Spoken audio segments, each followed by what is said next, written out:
Today's show is brought to you by the City of Portland, Oregon, the city that works. The City of Portland is hiring today and posts new jobs every Monday. Sign up for free job alerts at portlandoregon.gov. Share your resume and meet city recruiters at upcoming career fairs. Learn more at portlandoregon.gov.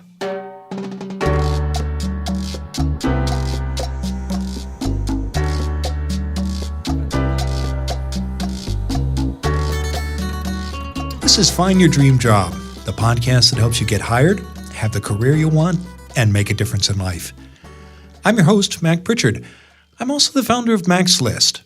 It's a job board in the Pacific Northwest that helps professionals find fulfilling careers. I believe that lifelong learning is the key to a successful career.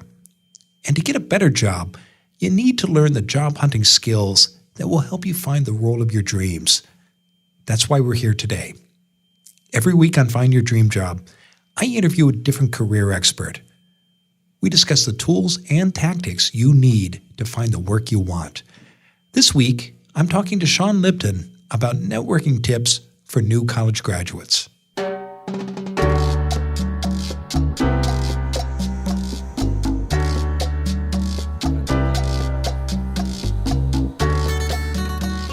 Shawn Lipton believes that good networking leads to career success.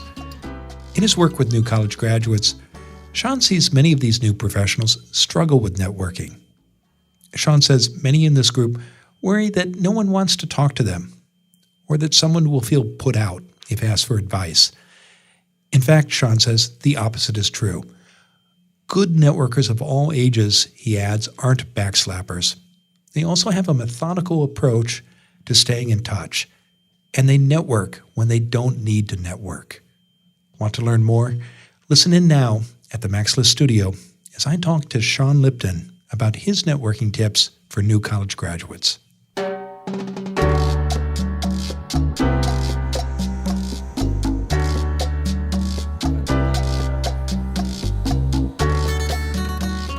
Shawn Lipton is a certified master coach.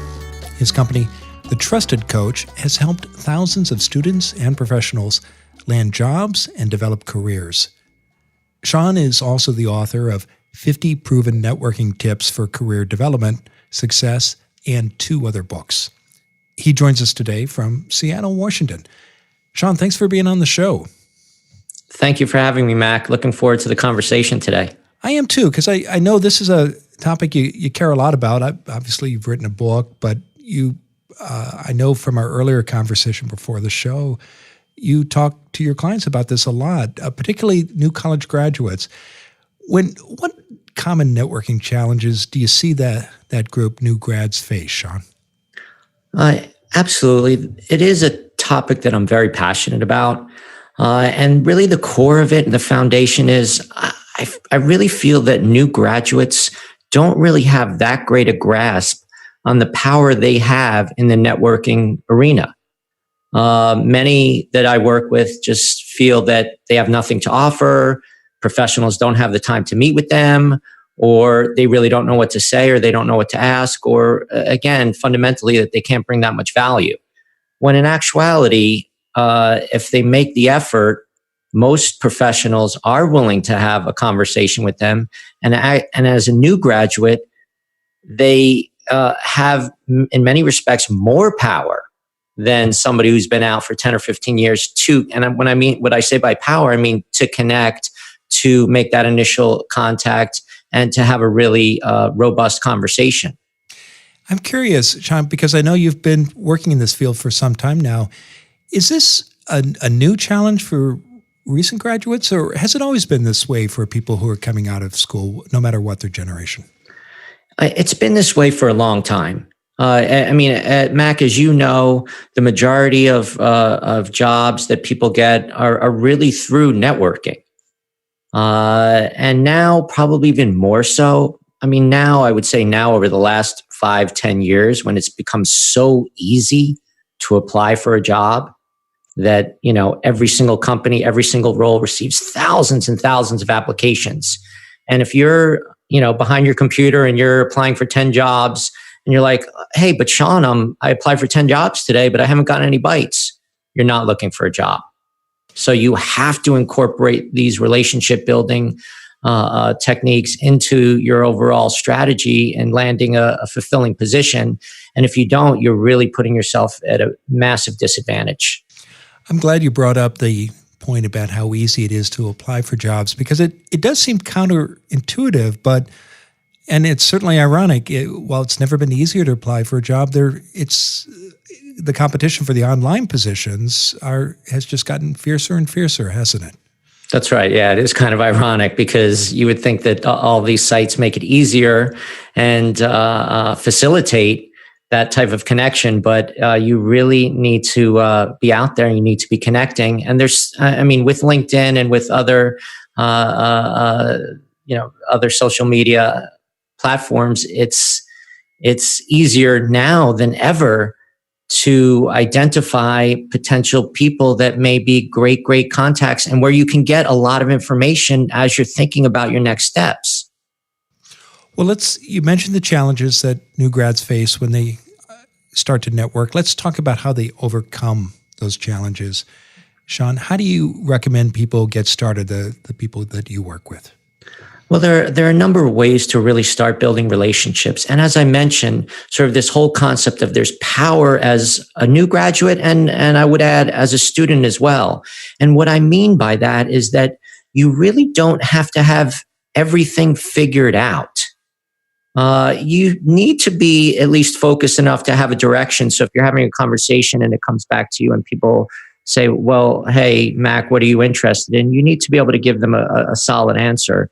But in terms of reaching out to people, all you need to do is really be genuine and share that you're just starting out in a certain field, but you're just trying to figure things out and get a lay of the land. And we're wondering if somebody could spare 10 or 15 minutes of their time. Now, you could do that with warmer types of contacts, family, friends, your friends, friends of friends, people you grew up with. But even through LinkedIn, you can have pretty good success. So for example, you want to try to get as warm of lead as you can. But let's say, for example, you majored in marketing and you're, a year out, but you haven't really been able to land anything. And you went to Washington State University. You can do an advanced search on LinkedIn, marketing, Washington State University, and let's say you're looking in Seattle, and obviously thousands of people will come up. Well, you could start looking through that list and try sending messages to people. Now, you really need to make it tailored. If you're just saying, hi, I'd like to talk to you, do you have a few minutes of your time? You're never going to get a bite. But if you really make it tailored and you put in the time to connect, you'll be surprised that people are willing to talk to you because they've benefited and they want to pay it forward. So for example, dear Mr. Lipton, I noticed that you have developed a really strong career as a marketing professional. I'm a relatively recent graduate, passionate about marketing, but I'm just trying to get a lay of the land of how to really break into this field. As I look at your background, you're doing the work that I hope to do one day, but I'm really don't know how to get started. And I was just wondering if you could spare 10 or 15 minutes of your time. Go Cougs. Regards, Mac. Okay, well, I love the reference to a university and also the specificity of that request, because a couple of things you're not doing in that example, Shawn, is you're not asking to pick someone's brain or take them out to coffee. You're asking for very well-defined things, aren't you? Without a doubt. So very specific amount of time. Now, granted, people will give you more time, and it's okay. You can ask to take someone out for coffee. You can ask somebody to pick their brain as well. That's all part of it. But the key is that you're not just, job searching. You're really looking for information. And once you start having those conversations and people start seeing what your background is and what you may bring to the table, or that they feel that there's a connection as well, they're going to be willing to help you as you start looking for roles. And at the very least, you're getting incredible information. So as you're developing your strategy on how to land a great position, you're getting more and more knowledge. So one, you're getting information. Two, you're developing a relationship that you want to maintain and build for your career because you want to be part of this community. So, but the key is to really tailor it. Now, you can connect with people that maybe you didn't go to the same undergrad with, but it's a nice connection. So obviously, if you look at UW, you look at OSU, you look at U of O, you look at WSU, these schools have strong bonds. And granted, there's thousands of people that went to those schools, but it's still a way to sort of establish common ground. I found when I talk to job seekers, often they forget to check their alumni databases, and that's such a lost opportunity, isn't it? Because every university, whether it's public or private, produces people who are successful, and they're almost always will make time to talk to fellow grads, won't they? They really will. It's uncanny but you have to make the effort, and it is hard work. It is a lot easier to submit your resume online. This is sort of really being creative and tailoring the message. It's thinking about what questions you want to ask. It's thinking about your own message, and you're going to get, people are going to not respond to you, and you're going to get no's. And sometimes the conversations that you do have won't go well. But if you keep at it, percentages are that you're going to connect with people that really want to help and really want to invest the time in you to guide you as you're launching your career. So, Shawn, I know there are listeners out there who are saying, okay, you talked about the benefits, relationships, some information, that's great. But Shawn, I need a job. How is this conversation or a series of these meetings going to help me find and land a job? Now, a lot of your listeners, whether they're seasoned or new grads, have heard that you really need to be building relationships in order to land a job. And at the end of the day, it's true. You absolutely have to do that. And when you're it's like anything else. If I'm moving to Portland and I need a doctor, I'm going to ask somebody, or I'm going to try to find referrals. And this is it's the same exact method. If you're in front of somebody and all of a sudden you have a connection and people are like, wow, you would be really great fit for our company, or I have a good friend that's actually looking, you're just increasing your percentages dramatically that you're going to land. In addition to that, so many positions never get posted, as we know. So these conversations that you're having could end up being what I like to call planned happenstance. Where you're having a discussion and all of a sudden there may be an opportunity for you. The key to remember is that you're not using this to job hunt. You're using this to gather information. You're using this to connect. You're using this to learn. And through that, opportunities will come your way. And hopefully they'll come quickly, but you can't go into it thinking, oh, well, I just had this conversation with this guy and I didn't get anything out of it. No. You have to go into it thinking, hey, I want to be part of this community and I want to build relationships. And the tough aspect of it is that there may not be instant gratification. It's not the same as, hey, I studied for this test. I took the test. I got a good grade. You have this result based immediately on the studying that you did. This could take time. But the people that stick with it, and don't give up even when sort of you've had 15 or 20 conversations are the ones that land well. We're going to take a quick break, Shawn. When we come back, I want to talk more about what people should do in these conversations, but I also want to hear your advice about other ways of networking besides the informational interviews we've been discussing. So we'll be back in a moment, and when we return, Shawn Lipton will continue to share his networking tips for new college graduates. As regular listeners of the show know, I record Find Your Dream Job from the Maxless Studios in downtown Portland, Oregon. I've lived in Portland for almost 30 years. It's an amazing city with a wonderful quality of life. I love Portland, so I'm especially excited to have the City of Portland as a sponsor of today's episode. The City of Portland is one of the largest employers in town, and it's looking for passionate, qualified candidates to help our community grow and thrive. The city is hiring today, and it wants to hear from people of all backgrounds. To learn more, visit portlandoregon.gov. Again, that's portlandoregon.gov. Now, let's get back to the show.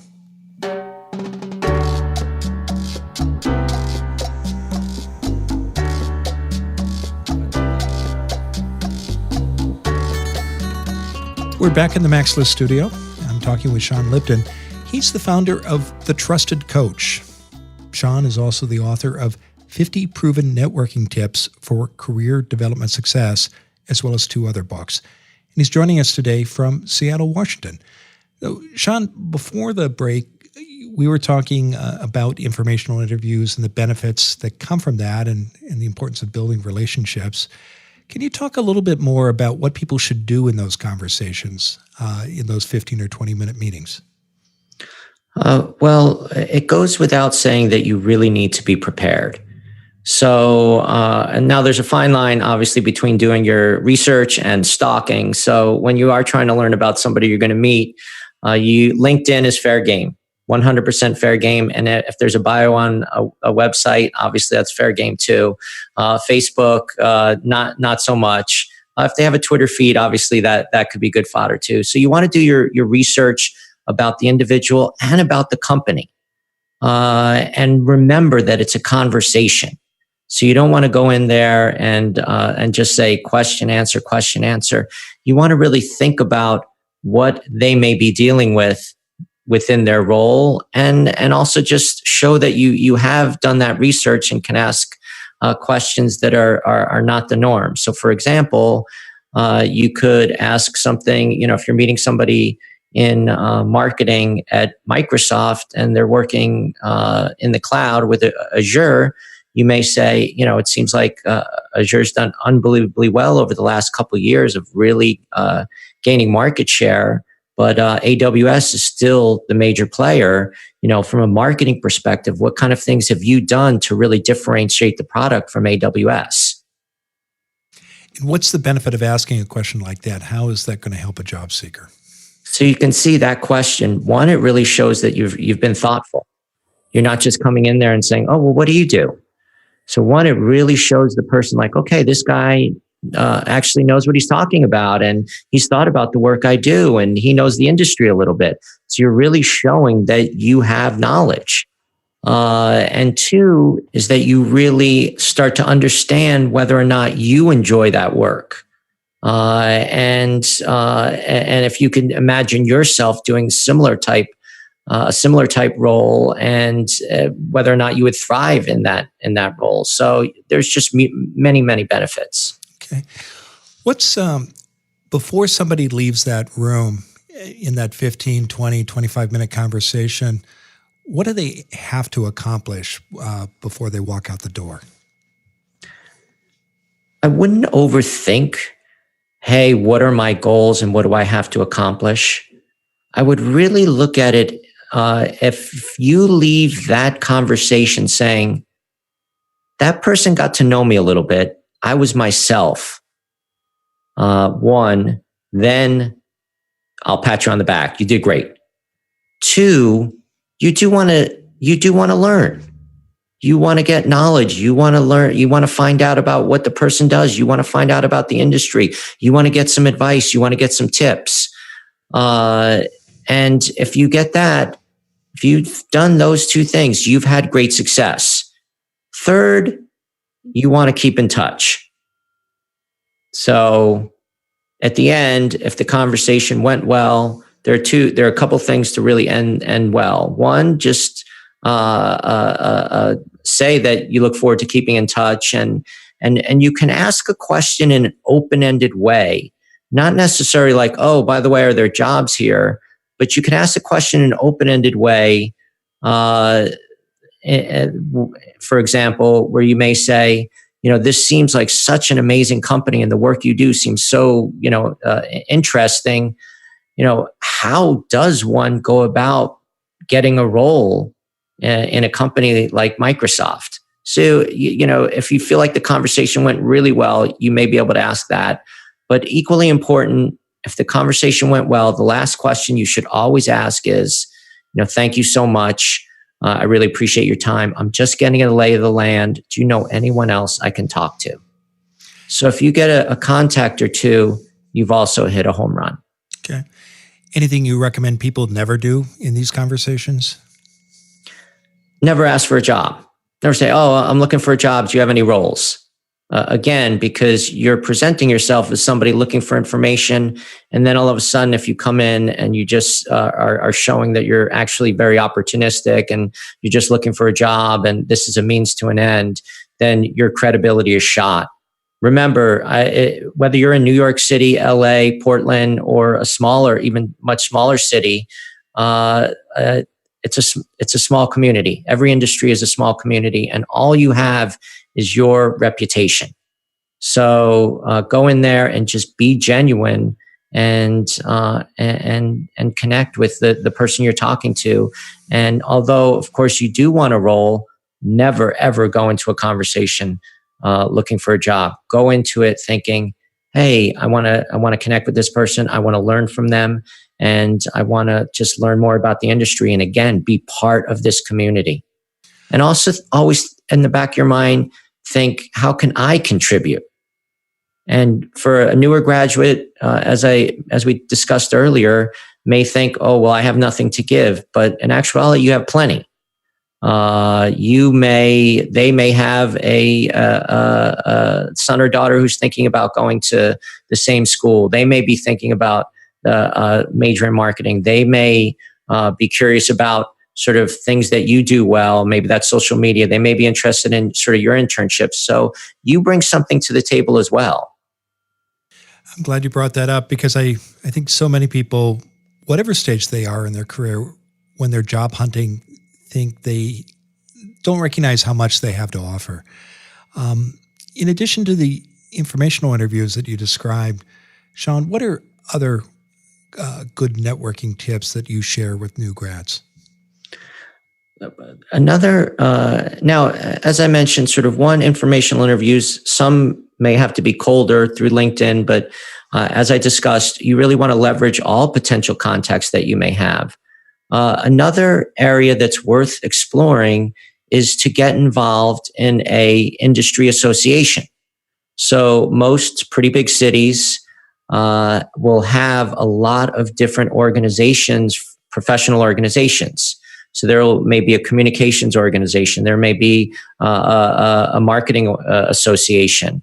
And depending on the city and the chapter, some are more vibrant than others, but those are also worthwhile getting involved in. Now, you don't want to choose more than one or two, or maybe just one, but really dive, really get involved, really volunteer, make yourself somebody that's known within that group of people. That can be a great way to build relationships and connect and learn. Now, one of the greatest tips I have, if you're going to, let's say, an association meeting or a meetup or an event, is show up early. Be the very first person there. Now, a lot of people like to show up fashionably late.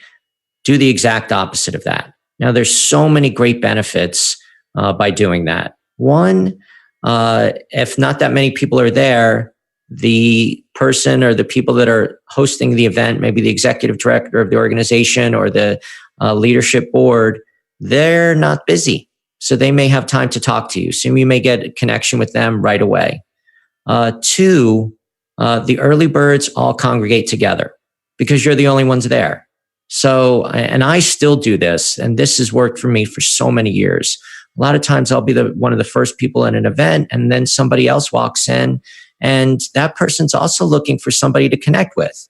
So I'll walk up and introduce myself, and I almost feel like I'm the host of the event. So this tip, if you take anything away, please take this tip. This will serve you well. And the opposite, you can imagine you just don't get the bang for the bucks. You show up late, everybody's already there. If you don't really know anybody, you're just searching for somebody, a friendly face to talk to. It's crowded, and you just can't get into a groove. So association and events that are specific to your area of interest can be great networking opportunities. But take my tip and show up early.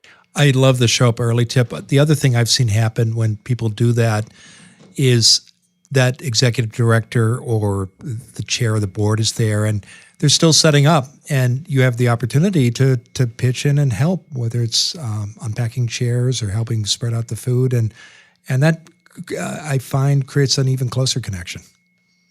Absolutely. Great point. Yeah. Well, we're coming to the close of the interview, Shawn. I'm curious, what do you see the best networkers do? Not just new college grads, but networkers in general. The very best networkers are not the backslappers. They're not the people necessarily working the room. The best networkers are the ones that are amazing at keeping in touch, and have a methodical approach to staying connected with everybody they've met.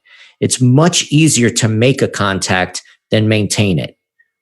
So you want to have, whether it's a free CRM online, customer relation management software, or you use an Excel spreadsheet to start, or you use Google Contacts, all of these can work. But you want to be very methodical in maintaining your database of people you've met with. And then you want to keep in touch. And I'll just give a couple of great tips in how to keep in touch effectively. So one, obviously, after you've met with somebody, you always follow up and you send a thank you note. And that's another touch point. So people will get back to you and say, absolutely, I enjoyed the conversation, hopefully. One of my greatest tips is whenever you meet somebody, invariably, they're going to give you advice. New graduates especially, but even if you're 15, 20 years out and you're doing an informational interview, you're going to get advice. Well, one of the best ways to reconnect with somebody is to, if you've taken that advice, in many cases you do, let them know. Dear Mac, just wanted to send you a quick note. You probably don't remember, but when we met, you had suggested ABC. Well, I just want to let you know I took you up on that advice, and it's really served me well. I hope you're doing well. Look forward to reconnecting at some point. Best regards, Shawn. Now, you can imagine people are going to get back to you. They're going to say, good, I'm glad that was helpful. So you, all of a sudden, you have another touch. Other ways to stay connected is, you could send holiday emails. I send a personalized New Year email to hundreds of people each year, and it's just a way to maintain contacts. But in any case, keeping in touch is so critical. Okay. Well, Shawn, terrific advice. Now, tell us what's next for you. I guess the big things down the pipe for me, one, are just continuing to do what I love. So I spend the majority of my days doing two big things. One, helping people tell their stories. So I do a ton of interview prep in almost every industry. Obviously, being in Seattle, a lot of tech, but also people that are in HR or academia or a variety of different industries. So continue to do what I love, which is really helping people tell their stories effectively so they could land positions. And then the other area where I spend a lot of time on is helping people figure out what they want. So often I'm meeting with people that are either unhappy or they just have no a sense of how to leverage their background, their skills, their experience, their natural abilities, what's important to them. So spending a lot of time working with clients to help them figure out what may be a number of ideal paths. And then third, on a side note, is I also have a great passion for China, and I work a lot on helping Chinese students who are studying in the States succeed. Well, I know people can learn more about you, your company, and your services by visiting your website, and that URL is thetrustedcoach.com. We'll be sure to include that in the show notes for this episode, as well as the article about this interview on the Max List website. Shawn, thanks for being on the show today. Thank you, Mac. Really enjoyed it. I did too. Take care.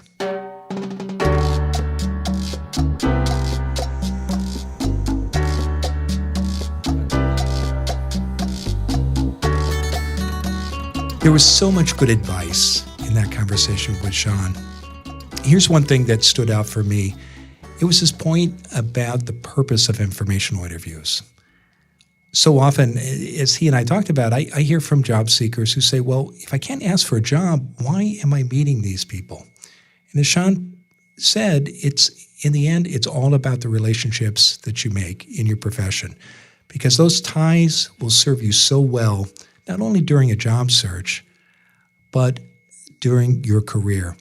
They're also great preparation for job interviews, because when you talk to people about your goals and what you're looking for in an informational interview, you're basically rehearsing for a formal job interview. And that kind of preparation is so important. Here's another way you can get ready for a job interview. Check out our new online resource for behavioral interview questions. We've got a free guide. It's called 100 Behavioral Interview Questions You Need to Know. You're going to be asked one or more of these questions in your next job interview. Why not get ready now? Get your free copy. Go to maxlist.org/questions. Again, that URL is maxlist.org/questions. Well, thanks for listening to today's episode of Find Your Dream Job. And join us next Wednesday. Our guest expert will be Lisa Lewis. She'll explain how to rebrand yourself when changing careers. Until next time, thanks for letting us help you find your dream job.